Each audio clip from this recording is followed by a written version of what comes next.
it's not a necessity though. You can post nothing related to business on your social media and still do business through social media. It's important to distinguish that. So when we say social media, it's not about you posting and that's the only game that there is to do. I mean, on LinkedIn, writing DMs to people and not spamming them. Again, I'm talking about strategically writing real messages to relevant people. I'll give you a few examples of my usage of social media even before I started producing business-related content there. I knew that I was flying into a conference at some city in Europe. I searched who is going to attend the conference, and I identified a few key people I wanted to meet with. So I messaged them specifically, you know, about the conference, about our collaboration opportunity, about meeting there in person. Of course, meeting in person is always good, but all through social media. So I use it as a tool.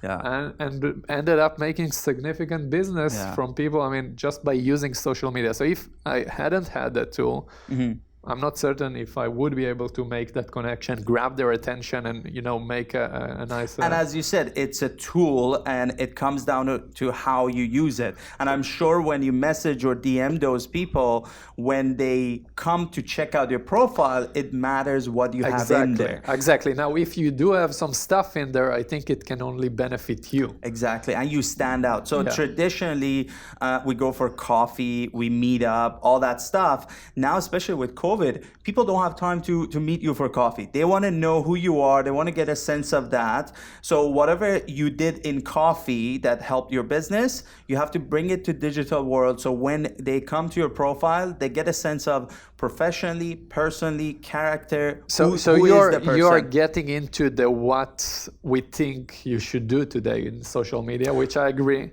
Part of the reason why we're doing this and providing value from our experiences is that later we'll take a small piece of this podcast and post it on LinkedIn and post it on Instagram and provide value this way. And it's also a way to first provide value, but it's also a way to have that portfolio that you are mentioning, so that next time that I'm flying to conference after COVID, let's hope, and I'm DMing someone, they can go into my LinkedIn, into my Instagram and see, okay, this guy is also producing content. He seems like a thought leader in the space, maybe. What he says makes sense. It looks good. It sounds good.